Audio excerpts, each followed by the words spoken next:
This week in the enterprise security news, Cribl, Zafran, and U.S. states raise funding. Cisco, Checkpoint, Salesforce, and Absolute Software acquire cybersecurity startups. AI security products are picking up steam.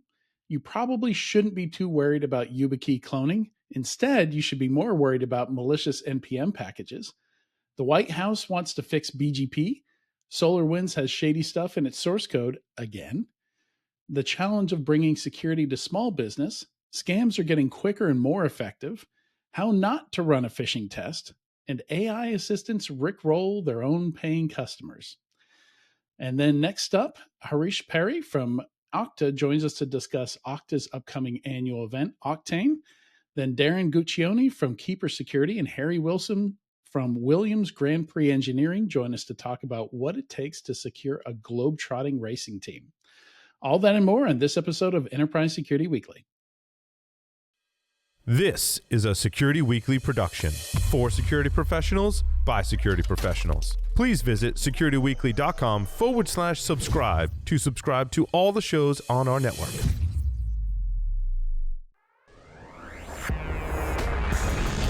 It's the show where we talk security vendors and aren't afraid to name names. It's Enterprise Security Weekly. In 2024, the future of identity, security, and digital transformation converges at Octane, hosted by Okta. On October 15th through 17th, join the brightest minds in tech and business in Las Vegas or online as they explore groundbreaking innovations and unveil the latest Okta solutions to keep your organization secure, connected, and ahead of the curve. Whether you're a developer, an IT or security leader, or visionary, Octane is your gateway to transforming tomorrow, today. Security Weekly listeners need only pay $100 for a full conference pass to Octane, and you can do so by using the discount code OKTNSC24 at securityweekly.com/Octane2024. Stream the event live on okta.com/Octane. Graylog elevates enterprise-level cybersecurity through its comprehensive SIEM, centralized log management, and API security solutions. Built on the Graylog platform, Graylog Security combines SIEM, security analytics, threat detection, and incident response capabilities. Unlike traditional SIEMs, which offer complex and costly setups, Graylog Security simplifies security and operational challenges with an optimal blend of licensing, people, and infrastructure costs. To see a demo, visit securityweekly.com/Graylog. It is time to make network and security simpler and more flexible. Ariaka helps enterprises modernize, optimize, and transform their network and security experience with Ariaka Unified SASE as a service, the only solution that delivers performance, agility, simplicity, and security without trade-offs. Ariaka Unified SASE as a service is a purpose-built, cloud-based offering that securely connects users and applications anywhere in the world. Visit securityweekly.com/Ariaka, that's ARYAKA, to learn more. Welcome to Enterprise Security Weekly and happy National Video Games Day. This is episode 375, recorded on Thursday, September 12th, 2024. I'm your host, Adrian Sanabria, and joining me is the Admiral of ASPM, the Captain of Content, Katie Teitler-Santullo. How are you doing, Katie? I am well, Adrian. How are you? I am doing good. I've had a busy week. I was in Washington, D.C. for an IANS Forum event, and so a little bit of travel there. I took some time to wander around D.C., which was my first time to Washington, D.C., so I wanted an extra day to it's a good town. Yeah. Yeah, it's overwhelming. There is so much to do there. It's insane. Food is really good there, too. Food is good. Museums are free. It's pretty. It's also a pretty place, I think. Yeah. My next co-host is the Master of Marketing, the Mayor of Mayhem, fractional podcast host, back once again. It is Mr. Tyler Shields. How you doing, Tyler? Hey, Adrian. Pleasure to see you as always. Did you know the PS5 Pro just came out 2 days ago, maybe in recognition of Video Game Day? Yeah, National Video Game Day. I don't know anything about it. I assume it's similar to the difference between the two Xboxes. I don't know anything about it other than it looks really cool, and GameStop's offering like $400 and something for a trade-in of a regular PS5. So get it while it lasts. How much is it? Did you see the sticker price on it? It's right around $700. Okay. Well, it's not as bad as it could have been, I guess. Yep, And all finally, relative. joining us is the Prince of Products, the Knight of Newsletters, Darwin Salazar. How are you doing, Darwin? Howdy. I am doing pretty good. Just coming off of a week of PTO, and so feeling nice and refreshed. Nice. Adrian, I did want to ask, what was your favorite video game growing up?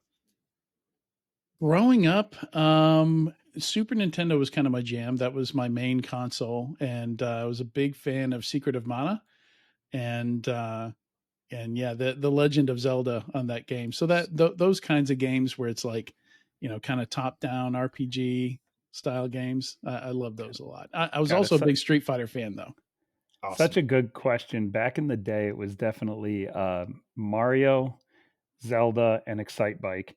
And then I pumped way too much Any, money into Tekken in Mm, college. yeah, yeah. What about yourself, Katie? I've never really played video games. I liked That's a good thing. Pac-Man. That doesn't really count, but it does count. um, That counts. but yeah, no, I was never really into video games. I spent all my free time practicing flute, so that like took off my whole life. Nice. Well, Pac-Man is awesome, and so are flutes. So We actually, my last company, we had a get together at a arcade slash bar, and I was shocked at how well I was able to do on Pac-Man. Like Yeah, many decades later, it was definitely fun.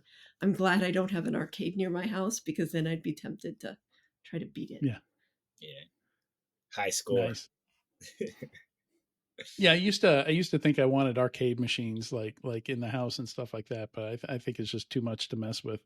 And there's so many ways to play those games these days. Like yeah, with the Switch, you can virtually play 64 games, NES games, Super NES games, even Genesis games. They have like little virtual arcades on there, so it's so easy to play all those games these days. The dream for a stand up arcade machine, that driven by a Pi or something like that. I don't think that's a project I'm going to do at this point. It's too big. No big furniture. All right, let's jump into it. So yeah, I tried to compress continuing battle. There were, I think, 28 items when I started working on the news this week, and I managed to get it pared down to 12. But that's partially because the fundings and acquisitions are all kind of squished into one now. So yeah, Cribl is the big one this week with a 319 million Series E round at a $3.5 billion valuation. And yeah, it's interesting. It's one of these companies where people either have a success story to talk about around it, or they kind of think it's overhyped. In my experience, at least. Yeah, $300 million round. They got to have some revenue, right, Darwin? 100%. And so Cribl plays within the ETL space, at least their core offering and flagship offering of Cribl Stream. They're now venturing out to Cribl Lake and Cribl Search, which is federated search. No need to move the data, query it where it resides. And Cribl caught a lot of momentum and traction off of the basis of reducing your Splunk bill back in late 2010s. And so if you think about it from that value proposition and use case, that is where they got their initial foothold and their initial customer base. And if you could reduce the log volume of your security logs by like 30%, then it's worth paying a third of that to someone who can help you reduce that cost. So the value prop is still very strong. They're moving into new product lines, and they have a strong CEO and co-founder still at the helm. I really like their trajectory, and I think the valuation is justified. So kudos to them. And Jackie McGuire, who's a friend of the podcast, is a principal security strategist there and probably had a good hand in helping raise this round. So just good to see all around, I would say. Yeah. Yeah, we had Jackie on the podcast, I believe, not too long ago. Yeah. Nice. Yeah, she's sharp. She's She awesome. is. Yeah, it was a lot of fun. She's always fun to talk to. Let's see. The next one here, we've got a startup called Zafran Security. I missed what round this was that they're raising here, but it looks kind of like CTEM, looks like risk-based vulnerability management, kind of in that space. Except they talk about endpoint as well. So pulling in data from a bunch of different places, normalizing it, putting it all together, and then shipping it off to other security tools, which they don't really specify on their website, that can do some remediation work. Right. And this is their Series A. I believe they came out of stealth with about 30 or 34 seed round, Yeah, it's a led huge by seed round. CyberStarts. And so this brings their total raise to about 70 mil. They had a pivot somewhere along the line between seed and Series A from their initial thing to CTEM now. It's their founding team are former IDF 8200 and also former lead researcher at Armis is their current CTO at Zafran. So, strong founding team. The exposure management use case is something that continues to come up. There's been a lot of acquisitions in this space, as we'll talk about in a little bit with Checkpoint. It's interesting what's going on. But it seems people and security vendors are on the hunt for more context to enrich their findings to reduce the noise that they present and the alerts that they present to end users, which makes sense. It's kind of like a gold rush right now if you're in the exposure management space. What do you guys think? You're seeing similar activity? Yeah, I mean, I did a session at IONS on ASPM and posture management in general. So I was kind of explaining all the different posture managements and talking about it with Bryce and Bort. I think we concluded it could have just been a CTEM session, and it's interesting. Like ASM is kind of a key piece of that, and it doesn't look like they're doing that piece. It doesn't look. It looks like they depend on integrations to pull in any data. I don't see where they have their own scanner.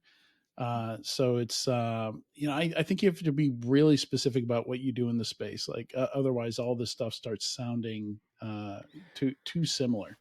Yeah, I But think yeah, right now, and I just got off a series of analyst calls to sort of, validating what we're hearing and seeing and saying. And the thing about the ASPM space is that right now there are there are a lot of companies doing one thing, which is the aggregation model, and so it gets confusing when there are companies who have their own scanners or who are doing something slightly different. So it's one of those areas, the hype cycle type of situation where people have different definitions. It means something slightly different to every company. Certainly the vendors aren't helping, saying this from a vendor point of view where I have to constantly clarify what we mean in the community and to prospects and clients, but definitely that whole noise reduction type of thing, it comes up all the time, and it's not just in this space either. It's everywhere. There we have tons of tools, tons of alerts, lack of context, lack of prioritization. People, part of the reason CVE was put down for a bit was because people were using it as a crutch. They didn't really understand that was always supposed to be a base score, not a final score. So definitely hearing a lot about that. yeah. Yeah, I'm just the more I look at the website, I think it's strange at a Series A that it's like typically if everything you're doing comes in from integrations, you'll have a list of integrations somewhere in your website, and I can't find it here. And then they're talking about runtime inspection, identify in-memory libraries and dynamic SBOM to focus on up and running software and deprioritize dormant applications. So I don't know where that's coming from. It's probably coming That's from some kind of EDR agent, Adrian. It almost has to. but they If say they're their doing it agent is without their right own next to agent. that. Yeah. Well, when I read it, I see we connect to all of your security tools to pull information in, And one of those security tools is likely Yeah. some kind of EDR Most agent or a it would CNAP have to be. agent that's doing something at the runtime and providing that context out. Yeah, it would have to be. Yeah, it is interesting, as you call out, Adrian, that they don't have a public list of their supported integrations, though you can kind of gleam from some of their marketing copy and Mhm. mock UIs that they do support ServiceNow, Cortex XOR, CrowdStrike, Okta, and Entra. But it's pretty freaking weird for a startup whose core offering depends on integrations. They don't list them outright. So if I'm a customer and I'm trying to see if you support my existing security stack, I have to actually get on the phone with you. So that's annoying. But It is annoying. yeah, but maybe that's their hook, right? So Maybe they have people who Maybe. like phones. I don't know many of those people, but maybe they know a lot of them. yeah, just maybe or email, of course, or whatever their flow is. But No, because if you email a company, their salesperson's going to be like, when's a good time to set up a call? true. Yep. Goddamn salespeople. The worst. All right, so the next one here, this is interesting. It doesn't really fit in. This is not a startup funding round, but it is funding. So I thought I'd just like shoehorn it into the funding story or the item that we're talking about today. And it's about U.S. states getting federal funding to do cybersecurity, and $1 billion sounds like a lot until you start hearing it broken down. And basically, like whatever county Dallas is in, is it just called Dallas County in Texas? They're like, yeah, we might get $50 out of this. Like it's so little at some point. Like some are getting over $1 million, but they say some are just getting $1,200. I don't know what you're going to do with your security program. You can't send somebody to Sands for $1,200. Like, Well, even $1 million. What are you going to do even for $1 million for even a town or a city? There's just no way. and that's the max. These are the extremes. 1.3 million Wow. is the most any one uh, government organization got from this. Yeah, so my town, my little town of Apex, North Carolina, here, suburb of Raleigh, was hacked recently, and they took down, I think, some of the billing systems for the energy grid in Apex, and for I think over 2 months they couldn't send bills. So now people are getting bills that are 3 times their normal size to catch up. And so that's an actual hack. And it's like, what is $1,200 going to do to stop that? Absolutely not. Literally, what is $1 million going to do to stop that? Nothing, nothing. And the Yeah. problem is that that's a town, right? That is one of how many suburb towns around Raleigh where I live, all of which need security funding of some sort. And that's the problem you have when you distribute the security that granular throughout the state. There's no central use of funds that can provide some kind of like spend once, use many times throughout the state kind of model. When you're fully distributed down to little tiny towns like they are here in North Carolina, it's going to be impossible. I Yeah, think. some good. Yeah. Go Go ahead, ahead. Adrian. Oh yeah, I was going to say there's some good quotes in here. There's the deputy chief cyber officer for policy for the state of New York, Alyssa Z- Zuchis. I don't know how to say her name. Sorry. But Zootsius. she says there's over 2,000 entities in New York that are eligible for this grant. If you divide up the $5.8 million that we got in year one, that's about $4,000 in change per entity if they all apply. And then Dallas's interim CISO says, I did the math in Texas and found we would maybe get a coffee mug when we broke it down.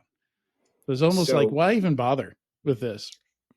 I think the model, number one, is broken, and states and municipalities need to take notes from sports leagues. So the MLB, the NBA, NFL all have collective bargaining agreements and a lot of collective bargaining power. Where the NFL actually and the MLB, there was a report that spelled out how Red Sox does cybersecurity, and it hinted at that there's this. that pay once, use multiple times, and get many license for that one fee for that vendor. So I'm not exactly sure what that structure is called, but why not have the state of New York go to Palo Alto Networks and say, hey, this is our budget for all the entities. Can you help us distribute and at least deploy cloud security, even it's the core simple module across all of our entities so that we're covered on that vector? But instead, they want to go about it in a distributed route. And, politics, there's a lot of bureaucracy. Yeah. I don't know what's up there, but yeah, the model's broken in it's my a grant opinion. program. So each of these entities has to go ask for the money and state what they're going to use it for. And in some of these cases, it's literally probably not worth their time to go provide a justification for the money that they're asking for. Like it's going to cost them more to ask for the money than the money they're going to get back. So yeah, it's doesn't look like it's going to move the needle much. So it'd be good to see a more effective approach in the future. Look, it's And the it's state good of that North it's getting Carolina highlighted calling as Tyler to ask what they ineffective. can do with $5 Yeah, in they're- cybersecurity budget. they're complaining right now. I outed them. You're being watched, Tyler. All right. But yeah, we'll think about this report and this conversation next time we see a state or a city ransomware or something like that gets right? ransomware. Yeah, sadly. Yep.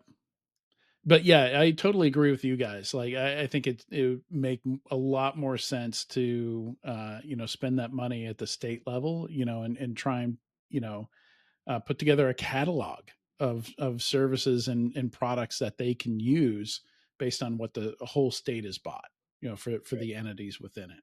I think that model makes a whole lot more sense. They have more of CISO for the whole state, and then like each one under that are BISOs, basically. And think about as Darwin was mentioning, right? The bargaining power that comes with your buying it for an entire state at a time. You're going to get it way cheaper on the per head count or per endpoint or per whatever the fiscally volume way more number efficient. Is. Yeah, way more efficient. You can't break it down that small. They'll never work. Yeah.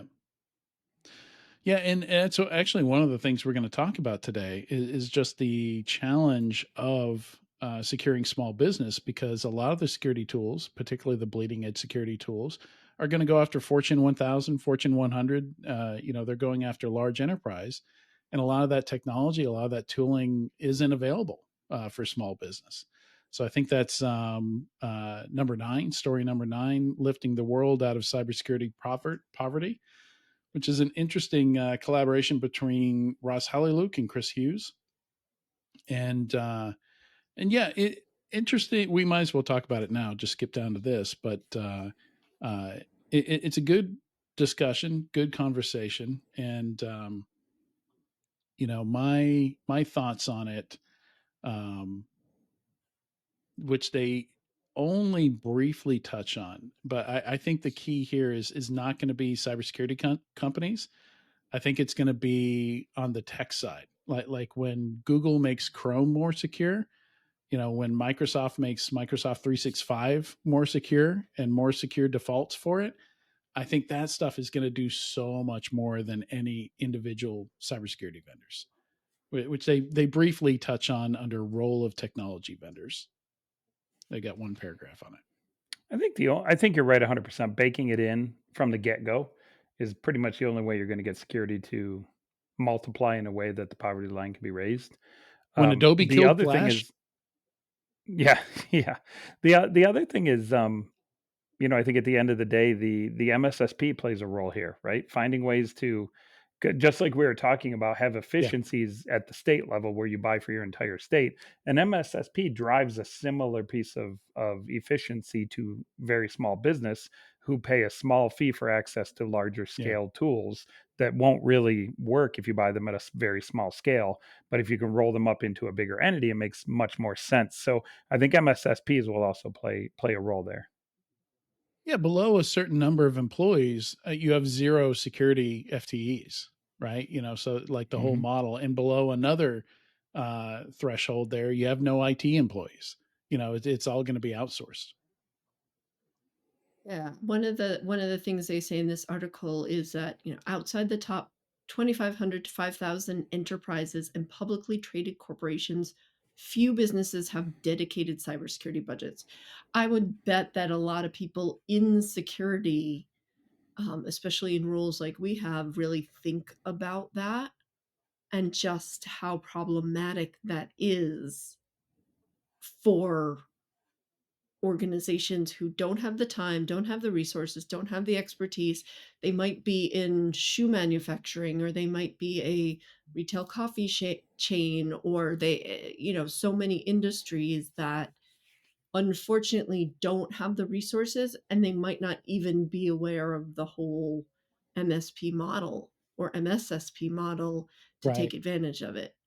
Well, you're touching on And something important there because, so there's a stat in here. McKinsey says that the SMB market represents a $2 trillion opportunity for cybersecurity vendors. But how do you access it?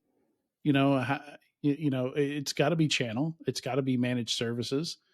But it's I think that's the huge challenge there, is getting the product to the people that need it. yeah, and you can't call up a small vendor or text them or email or LinkedIn spam them and say, "Hey, can I talk to your director of cybersecurity?" Because they don't have Yeah. one. Okay, can I talk to your director of IT? Don't have one, right? So it has to be We, like with the well, that last sales story, it has model. to be, a concerted buying power, and MSP or MSSP is that, but that means that they know enough or have enough time to focus on that and either reach out or get lucky and somebody calls them. Also, you're not even going to sell that way. You're not going to have any outbound sales. Not in terms of like somebody calling you up. When you're targeting a million SMBs, you just can't make that many phone calls. It's especially not for something that's a $200 a year subscription or something like that. You're going to be upside down on labor. So again, you got to find another way to find them.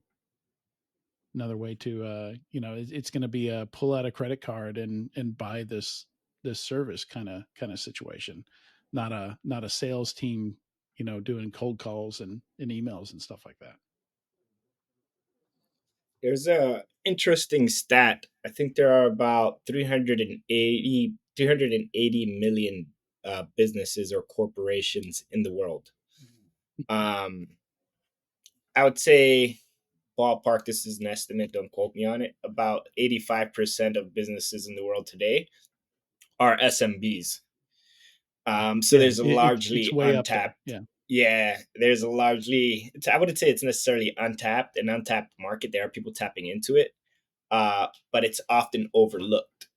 Um, so it's a great article, and there are some vendors who are particularly addressing the SMB market. Huntress being a vendor who has created a SIM for the SMB space.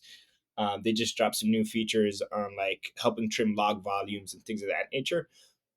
When you compare the approach that they're taking to Splunk, Splunk wouldn't sell based on cost optimization because that's their core bread and butter, and Splunk sells to the Fortune 1000. So the go to market and the incentives have to be different for SMBs because they're probably not going to get to 1 million ARR or 10 million ARR off of 3 or 4 deals. It's going to have to be 50 or 100 deals. So that's something else to think about there. But yeah, kudos to the vendors who are looking after the SMB markets. Yep.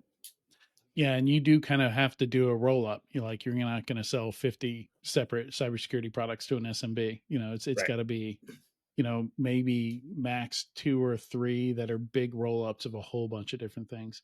I mean, the one benefit is they're not using as much stuff. And in the SMB, it's much easier for them to be cloud first. And, Right. like Microsoft 365, Google Workspace is going to provide most of what they need. So they're not going to have like Delta CEO talking about having 40,000 Windows servers that they had to go out and fix after CrowdStrike one by one. You're not going to have issues like that at that scale. So, on the one hand, it's easier to secure them, but on the other, it's got to be a package deal where you do everything all in one. And that's why I say, it's so important for the tech vendors themselves to do so much of the security work, because the likelihood that somebody's going to buy an add-on is getting low. That said, there are a ton of consumer focused security apps out there now. There's a lot of like remove me, privacy focused stuff, and some of that does have security built into it, looking to see if your account's been compromised, that kind of thing. I see more and more of those, and it seems like they're advertising on podcasts and YouTube videos and stuff like that. So stuff like delete me and almost every day I see a new one out there.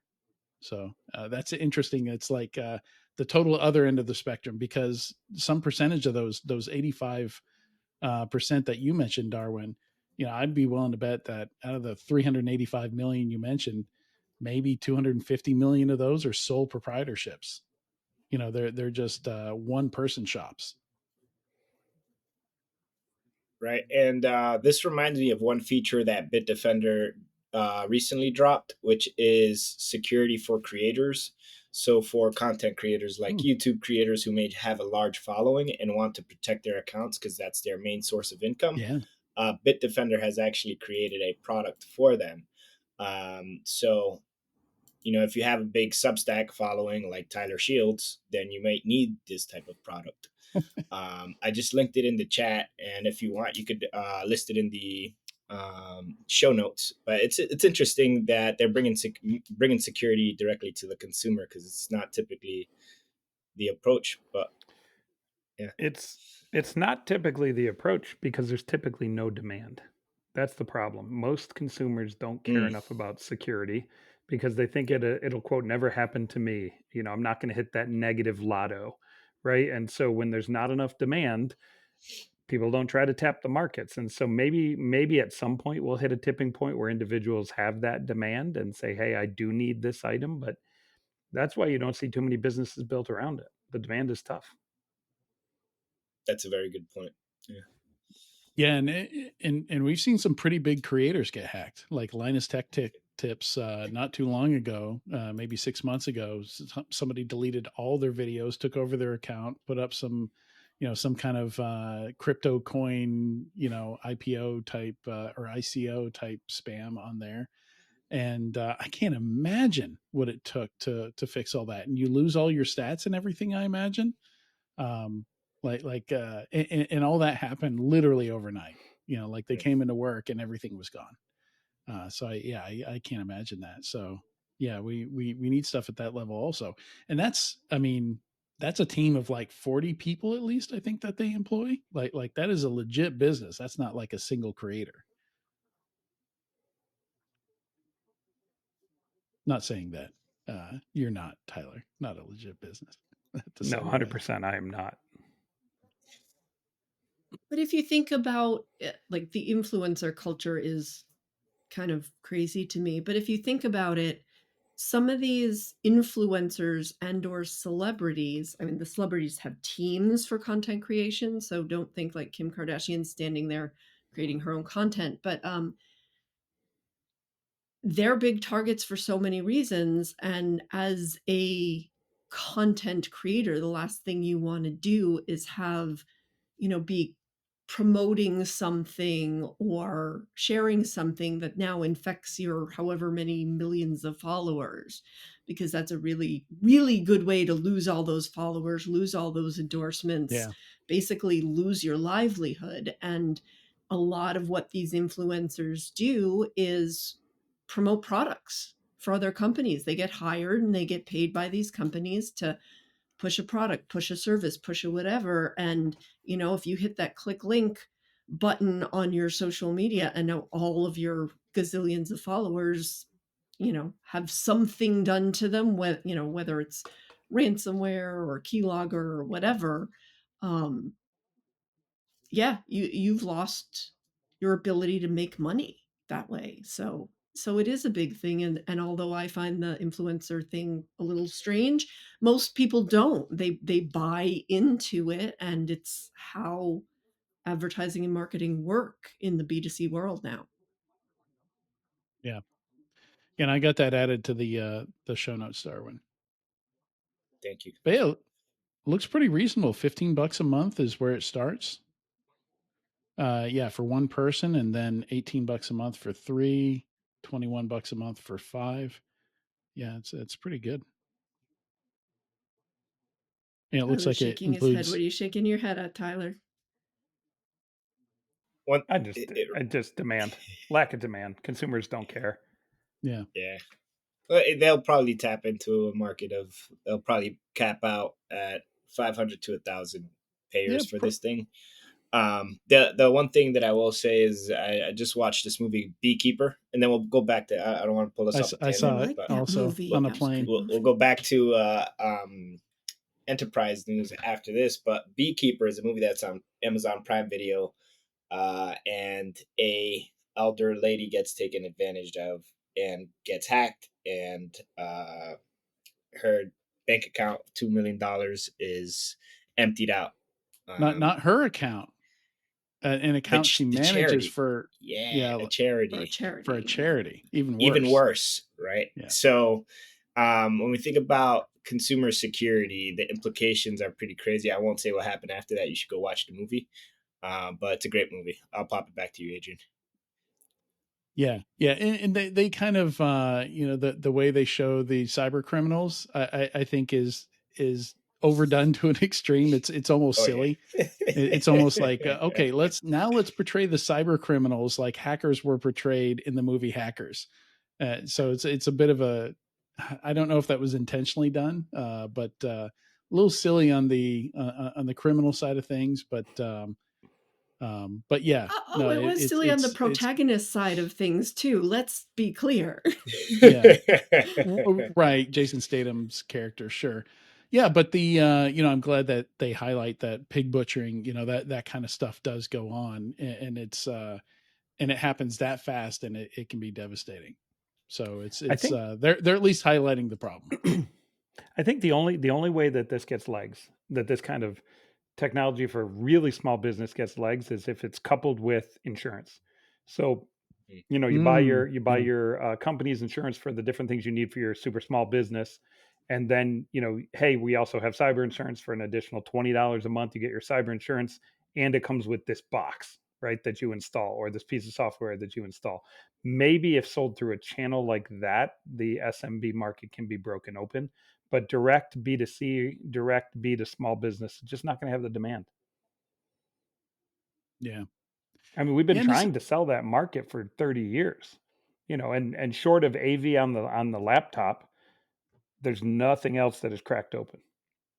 And the yeah, only reason AV on the laptop cracked open is because that's where the viruses went.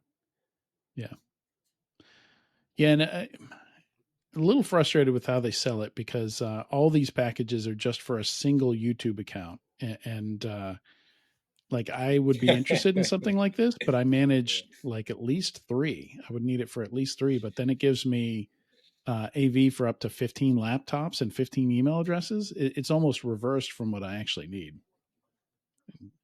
Good feedback. in terms of numbers. But yeah, you might be right there, Tyler. I mean, these are more like prosumers, like people whose full-time job is running a YouTube account, even if it's just them and maybe an editor That's different. that they hire. Um, so but again, like I don't know if those numbers are how huge those numbers are going to get. I don't know the numbers of how many creators that are full-time creators are out there as part of the There's not problem. many. I don't know how big that is. And it's just calling out YouTube. Yeah, I think a lot of those creators, like some of them are maybe just on TikTok. Maybe some of them are not even using YouTube. Yeah, well, I So, mean, they're distributed across IG, TikTok, mhm. Facebook. I mean, they're all over the place. So Yeah, and this is only calling out YouTube. Yeah. So we get a bunch of acquisitions here. None of them I'm particularly excited to jump into. If any of you all are, we could. But Cisco, I'll just run down them real quick. Cisco acquires Robust Intelligence. I think this is the first acquisition we've seen of a AI security company. So it's notable just for that alone. Checkpoint acquired CyberInt, and if I recall, I think that's external attack surface management. Yes. Salesforce. Am I right there, Darwin? Correct. Yep. Okay. Salesforce picked up a Salesforce backup company called own company. I thought they did other backup stuff, but yeah. And the last one is Absolute Security picks up 6 cents. And if you don't remember who Absolute Security is, that's the company that does the like recover your laptop, like built into the BIOS laptop recovery stuff. And like 5-6 years ago, I think they got some PE money and they just started going on an acquisition spree and building together a much bigger portfolio of products. But then we have today's news that dropped this morning where MasterCard bought Recorded Future for $2.65 billion from What? Insight Venture Partners. I have to Dropped edit this morning. again. Yeah, Recorded Future, which was already been purchased by Insight Venture Partners as a private equity acquisition for, I believe, and I don't quote me on the number, but I saw it somewhere. It's somewhere in the 600 to 900 million range on the original acquisition. Was just now resold to Mastercard, who purchased it for 2.65 billion. So I guess Mastercard cares a lot about threat intelligence and threat intelligence platforms, and probably using it to apply directly to their own needs as well as to selling to their customers directly. Yeah, they have a whole portfolio of security companies now. Like they bought RiskSense, I believe. They've got a few at this point. Yeah, I think they're competing with like the is RiskSense the one that competes with BitSight and Security Scorecard, or is it the one that competes with Kenna? I can't. There's two risk companies with risk in the name, and I get them mixed up. Oh, there's more than two, but we don't need to enumerate that list. Right, two particular ones I get mixed up. I actually think this is a good move. I was debating this with someone earlier today over text, and they were saying, this is really stupid. It's not going to do anything. I think it's a perception thing just as much as it is a business thing. And I think it's really smart that they're thinking that way because, I mean, first of all, if they can in any way use it to eliminate even like 1% of fraud for their cardholders, they've already won, right? Because this costs them a lot of money as well. Mm-hmm. But the perception that we actually take, we joke about, oh, we take your security seriously. But honestly, to the regular person, if they're feeling that, and again, they can mitigate 1% of fraud against cardholders or the businesses they work with, it's a good thing. I think it's a good thing, a good message. It helps everybody on the back end. I would agree with that, Katie, to a point. I think it's on brand for them, which is kind of what you're driving at. I don't know that I'm sure they'll use it internally, right? And I'm sure part of the calculus was on acquisition was we're going to have to pay X number of millions of dollars a year to use the technology. I'm sure that was brought into the math behind the acquisition. But I also think that this is more of a financial maneuver than it is we need it internally maneuver. To the point of multiples of dollars more importance to them, because I think it's a situation where they're looking at this as a private equity firm would look at it and going, if we pick it up now, it's 2.65 now. We grow it on the back of our brand over the course of the next 5 years. We can sell off the asset for 5-6 billion. We can spin it out and IPO it and make even more. So I think it's predominantly a financial transaction, but I also agree with you significantly that the brand connection is key to the success of that. And hell, if you're going to buy a Lamborghini to sell it in 5 years, you may as well drive it too, right? So. Well, you're a capitalist, and I'm a cloud dreamer person, so that's hence our different perspectives. But no, I agree with that. I see where you're coming from, but my first thought is, let's make the world better, and yours is give me money. It's a win-win on both sides, Katie. That's right. We both exactly. win. Yeah, it's so this is at least I think the third cybersecurity vendor acquisition that MasterCard has done. So, they're might be just a add-on play. Like same reason AT&T got into cybersecurity, which ironically they divested out into a company called Level Blue. But Yeah, it's a PE roll up exactly like you're describing, Adrian. But the interesting thing is execution. Will they have the execution capability to make it work, or will they, like many of these things do, sit on it for 3 years, 5 years, unable to execute, unable to get it running faster than when they bought it, and sell it for less? That's also a possibility, right? All of these maneuvers are high risk. Yeah. Speaking of, go ahead. Yeah, I was gonna say, since 2017, MasterCard has about 9 or 10 acquisitions in the security space since 2017. Cole Gromas has a post up on LinkedIn. Oh, 9 or for 10. This, Wow. Yes, There was only since 3 I could think of. 2017. I would love somebody to pop into their revenue information, publicly traded company revenue information, and break out what the cyber revenue looks like from a growth percentage. I would love to see that. And if I wasn't so lazy, I'd chat GPT the heck out of the announcements and figure it out.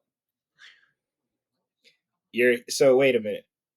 You're so lazy that you won't even feed the earnings call transcript. 100% I'm that lazy. 100% I'm that lazy, Darwin. Absolutely. Holy I just crap. don't care enough. Okay. I'll look into it for you. You Don't care worry, more if you worked That's why you have for the friends. brand. If I worked for the brand, I'd have already done it. I promise you that much. Yeah, that's true. The incentives aren't all there. Copy. Capitalist. There you go. I've already got the Something like 10K that. open. Hey, can we talk about I think it's on your list, the one that I think is the most important story of the day. Gosh, am I going to add a third one to your list? The Wiz announcement. Mm-hmm. What's the Wiz announcement? Wiz Code.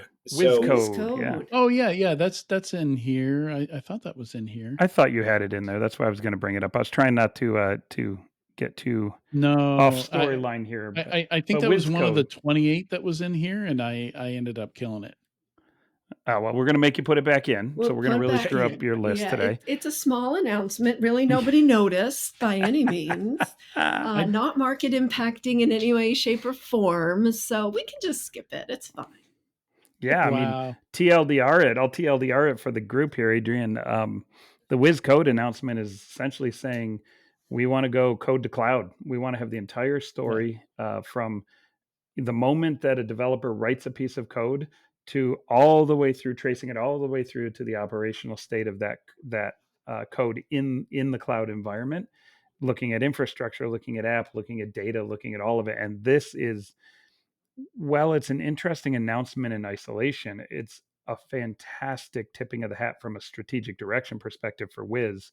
When you read the article, this is the AppSec center of gravity becoming something real. And it's extending what I was traditionally calling the cloud or CloudSec center of gravity into something even bigger than I had anticipated originally, where it's connecting AppSec and CloudSec intimately. So this is a pretty big announcement, even though it may not feel like it at surface level.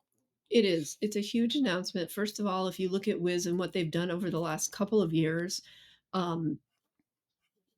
if you're an AppSec, they're coming for you.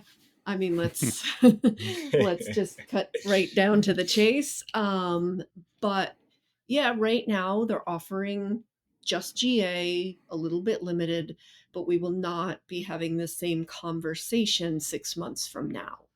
They have the capability, they have the money to be able to build this out and build it out rapidly. They've seen the market, they've seen where it's going.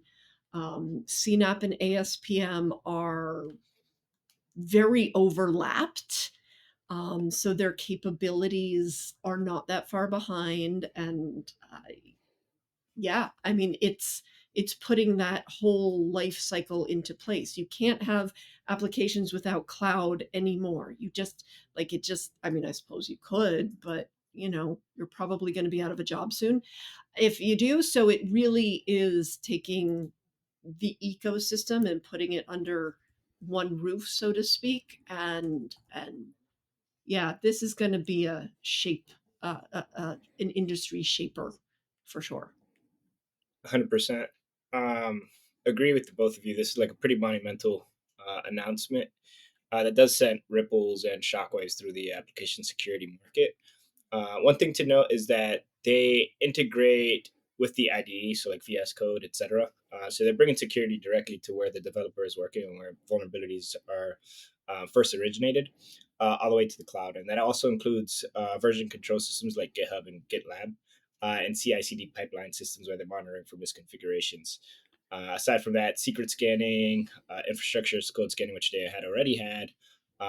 They've also, with this release, expanded their policy engine coverage to code, so that they can write policies for software composition analysis and what happens when an open source vulnerability is detected. So it sounds like a truly unified experience. I haven't gotten my hands on it, but this is pretty cool. This We'll see this is 6 months from now what's up. They'll probably move into the ASTs, which we were speaking about right before this Yeah. call, application security tests. So maybe DAST and SAST and those.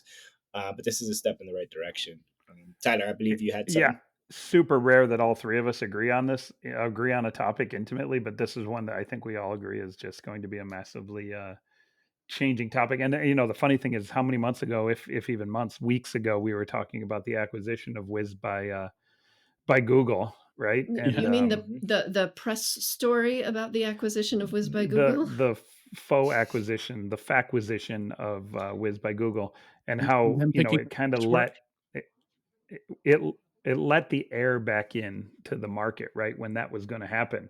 And now that it didn't happen, the vacuum came back with a freaking vengeance, because not only is that vacuuming crushing the market that already it was crushing, it's sucking additional markets into the void, AppSec being one that is trying to pull in. So this is going to be could be another 3 billion to 5 billion on top of the market cap that they already had. And with this vision, I see why they said no to Google. One So last thing, or two more things on this front. James Bertolti did an analysis to see how many times the Wiz plugin was downloaded in VS Code on day one. At least 2.5K downloads in day one. Oh Number boy. two, Tyler, you're the money man. How do I get stock in Wiz? It's a excellent question. I wish I had a good answer for you, Quit but your job, yeah. vie for a CTO position, Darwin. Yeah. Go kick them. Go kick them out and take their job. And yeah, I think that's your best bet. Okay. I'll have to derive a master plan for that one. But yeah, these guys are on fire. And maybe it'll be a Harvard Business School case study on how the security industry was disrupted by XYZ, by Wiz, right? As of So, just as a side note, as of May 2024, they were just under $22 a share in the secondary market. So you could probably pick them up, but you'd probably have to do $1 million or more size transfer. So, okay. but you could probably get some old shares somebody's floating around and kicking around. So, All right. I'll have to call up my bank for that one. all right. I get to wrestle control of the show back. That is the third or fourth. we are way down the rat holes today, aren't we, Adrian? The show Sorry, notes are up Adrian. to date. Who? Adrian, They- what? You're the host? No. I blame Tyler. I usually am good like that. What can I say? No, I mean, I put together the news segment in a bit of a vacuum, unless somebody suggests something. So it's good to hear like which stuff people found interesting. So there was another new product, that I did include in here that I thought was interesting, because again, it's kind of like it's one of the first that we've seen. We've seen one of these AI security companies able to plug directly into Microsoft 365 Copilot, which has kind of resulted in a lot of people saying, well, why isn't Microsoft doing this? Yeah, why do I have to buy a third party product for this? Which I think is yet another reason Microsoft is not going to be able to charge for Copilot for very long, unless maybe they add some of this stuff. Right. Yeah, and prompt security is one of the first movers in the Gen AI space, in the Gen AI security space. Some of the features included in this release for their coverage for Copilot for Microsoft 365, to call it the official name, is detection and prevention of sensitive data exfiltration by Copilot. DLP Also, basically, right? DLP, department-based granular policies for the use of Copilot.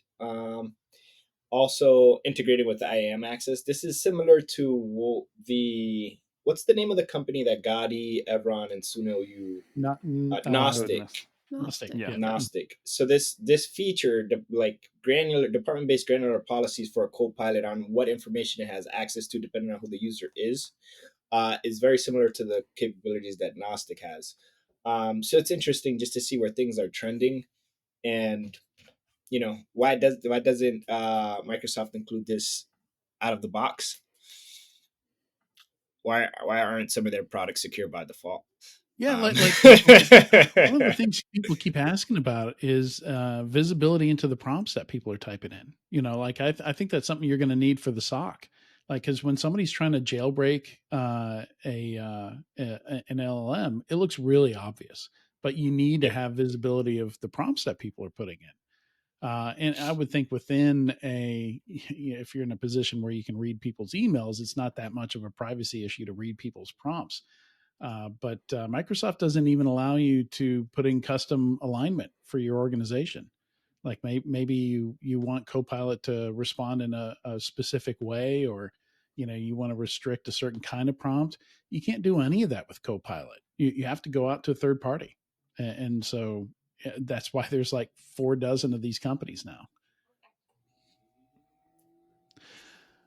So I'm going to do a quick rapid fire through a couple of these. I don't think we can come back to them if they require more conversation. They're more announcements than anything else. But yeah, so there was some side channel work on Yubikeys to where if you're in, like a PhD electrical engineer and you have, $30,000 worth of equipment, you could clone a Yubikey. And like you're reading stuff directly off of chips. You have to destroy the packaging of the Yubikey to get to the chips in the first place. So if you're hoping to do this clandestinely, you have to somehow get a Yubikey out of this kind of packaging and put it back into similar convincing looking stuff. Mine's all scuffed up. I would immediately know if this thing looked like brand new. So not something the average person should be worried about, I don't think. And like the key gets you nothing anyway. Like you still need the username and password or passkey or whatever additional credentials are needed to use that Yubikey anyway. So not the biggest deal, I think. So I've been downplaying it quite a bit on the socials. Whereas Roblox developers got hit with malicious NPM packages. So much less Hollywood movie sounding and sexy sounding, but effective. So basically fake versions of NPM packages. I didn't read too deep into this, so I don't know exactly how they got them on there, but there's a lot of typo squatting with NPM packages as well. And the White House wants to fix BGP. So yeah, that's interesting. I don't know. Flashback to 1999 again? Yeah, or 1990. Was it 1999 or 1997 when Loft was? I thought it was 1997. Maybe it was 1999. Oh, I'm looking it up. It'll be 2 seconds. 1998, right between us. Hackers testify at the United States Senate May 19th, 1998. Yep. So good luck to them on that. It's I've not read through the report yet. I have downloaded the PDF and it's in my queue to read, and I haven't gotten there yet. But we've been seeing the White House publish a lot of stuff that sounds great. That I'm just not seeing any movement in the industry on, because what's the lever going to be? How are you going to force people to change this stuff? You need a solid plan for that. Otherwise, it's just a dream. SolarWinds left hard-coded credentials in a help desk product. I mean, you would think they would be looking pretty hard through their code after what happened to them a couple of years ago, but apparently not. Apparently this got out to customers. Clint Gibbler put together every AI talk from B-Sides Las Vegas, Black Hat, and DEF CON 2024. One sentence description of each of them, and then a little bit lengthier description of each of them. So super helpful, especially if you just want an idea of what kind of AI talks were going on at like a high level. So super helpful, I think. And that just about brings us to the end here. We've got Chainalysis finds that online scam cycles are getting shorter and more effective. So, in other words, cyber criminals are increasing their efficacy, are polishing what they already know how to do. And how not to do a phishing test. University of California, Santa Cruz thought it would be a good idea to send out a phishing test with an Ebola scare. Amazing. Like on Who what? wouldn't click on that? Like you remember when Chicago Tribune put together right after everyone's Christmas bonuses were taken away. Chicago Tribune put together a phishing test that say, "Hey, your bonuses are back." Like this is, I think, level with that level of stupidity. I thought you were Yeah. going to bring up the Christmas Vacation movie when you said they took away their Christmas bonuses and they kidnapped the boss. Yeah, somebody in HR really has to have a talk with these people. Yeah, and for something that has been proven time and time again to not really be an effective control. In fact, a lot of potential for the opposite. You can destroy productivity if you do phishing testing too much or the wrong way. Then people aren't willing to open any emails anymore. Yeah. So that's the big L for the week. If we've got any L in here, maybe the big W for the week is Wiz coming out with code, and the big L is Spreading an Ebola scare unnecessarily. Yeah. Just imagine you're a parent and you receive the school emails and you think all hell's breaking loose at UC Santa Cruz because you've received this email about Ebola, and it might give some people heart attacks. Even first thing everyone's going to do is share it with everyone they know. Yeah, right. Yeah. I mean, I guess not that I agree with what they did. I think it borders on a little bit over the line, maybe. But yes. On the other hand, if you were a cyber criminal, you don't care about the line. This is almost I don't agree with what they did. This was a step too far. But cyber criminals don't care. Are there you do bring up a great point there. Creating a panic. What do the criminals care if they get you to? No, but I'm talking about whoever came up with this phishing email. Right. Are they right? No. I what I'm saying is that they were either a complete, whatever, or they were a complete genius. Because if I were a cyber criminal and I wanted to do something that was going to get shared everywhere and get opened by every parent everywhere, that's not a bad tactic. That's a good point. Yeah. There's a lot of brilliant things you can do with phishing that'll work, but you just can't for a phishing test. You just can't. No, you can't for a phishing test, but if you think about it, it is a great tactic. I know it's completely unethical. This is why I'm caveating that. Please put a big thing, don't try this at home. Please don't try this at home. But it's kind of brilliant because this is what a really unethical cyber attacker would do. Yes. Great tactic to use by a cyber criminal. Absolutely horrible tactic to use by the security team at UC Santa Cruz. Don't do health scares. Yeah. Don't do I'm draining your bank account scares. Yeah. Don't do there's a school shooting thing. Just stay the hell away from those types of topics. Stay away. Yep. Test some other way. Figure it out some other way. And that's not even our squirrel story. Our squirrel story is about an AI assistant tool called Lindy, where So I'll just read the tweet here. A customer reached out asking for video tutorials. We obviously have a Lindy handling this. Lindy is the name of their AI assistant. And I was delighted to see that she, the AI assistant, sent a video. But then I remembered we don't have a video tutorial and realized Lindy is literally fucking rickrolling our customers. That's amazing. That's fantastic. The link that Lindy sent out was a rickroll. You can't beat it. You just can't beat it. It's absolutely fantastic. If you think about it, it totally makes sense because how many rickrolls are in the training data that's in these large language models? Of course, they're going to think it's appropriate to rickroll people because we're constantly fucking rickrolling each other. I mean, that's fallen off a little bit, but for a good amount of time, like to me, everywhere. Adrian, to me, this is just proof that we are very, very close to full AGI. And real quick, I had to look up what a rickroll was. Oh my God, Darwin. Wait, what? Yes. Repeat that. You didn't know what a rickroll was? Do you know the song, Darwin?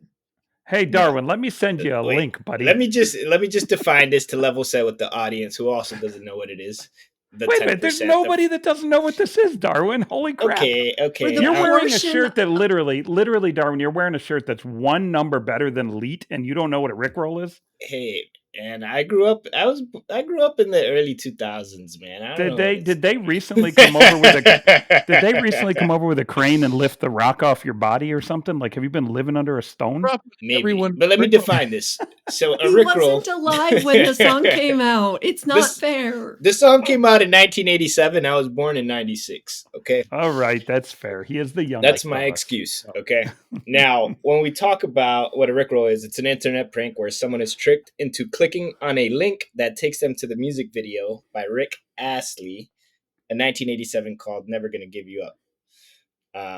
So I just had to define it a level set for everyone else. Tyler, I know you're looking at me in disbelief. I'm dying, bro. I'm dying because you're just making me feel like the ancient old man in the corner right now. Like, it's unbelievable that we even have to think about this. Well, thank goodness for Darwin, for all of our younger listeners. Yeah, you're representing an audience I can't reach, bro. I definitely cannot reach. And as time passes, I'll do the same for future audiences, but it's yeah, we have to think about the edge cases, right? I guess That's I'm an edge case. But I want you to sing a line from the song, Darwin. Do you at least know the song? Is it, I'm never going to give you up, I'm never going to let you down? Yay! There you go. There we go. I know the track. Yeah. Maybe you got rickrolled. It reminds me of Chocolate Rain. But maybe you have been rickrolled and you didn't realize it was a prank when it happened to you. He just thought somebody sent him a really cool video from 1987 or whatever. Maybe wow, that's a great song. Thanks for sending that over, Adrian. Tyler, I think the key here is you had to be alive at the time that you heard that song until it was just super annoying, right? Like it's one of those pop songs that you heard so many times you never wanted to hear it again in your life. And if you weren't old enough to be pestered to death on the radio by a song, then it can't be a prank, right? Hold on. Darwin, do you know what a radio is? Yes. Stop. Yes, so mean. Yes. So I do. You know what, Darwin? It doesn't even shock me that you don't know. What shocks me is that I'm that old. Like that's where you're hitting me in the feels right now. To quote what the kids say, you're hitting me in the feels, buddy. Yeah. I'm actually going to see my 20-year-old son tonight. I'm going to ask him if he knows what a rickroll is. I would love to know the answer to that. I'll let you know. I'll ping you guys tomorrow and let you know if my son knows what a rickroll is. Yeah. That'll be the true test. Well, maybe revisit Darwin? No, 96. You're dying, Katie. When were you born? 96? 96, not 2006. God, no. I wouldn't. I'd be 18. I was a junior in high school. Okay, you could still be my child. I mean, I would have been a very young mother, but you could still be my child. You are to California the year after that on my own to do .com days. That's ancient gray hair in me. Wow. And Katie, to be fair, you are my podcast mom. So Yeah. And- I'm God, all you're of their Zinging podcast the old mom. zingers left and right here. Holy hell. I do believe I am the oldest one on this podcast, but we won't go there. We'll take that offline. Yeah. And we'll put some filters. Hey, producers, filters. Yeah. All Make right. sure I get the fish lips. All right. Poor Adrian. He hates us all.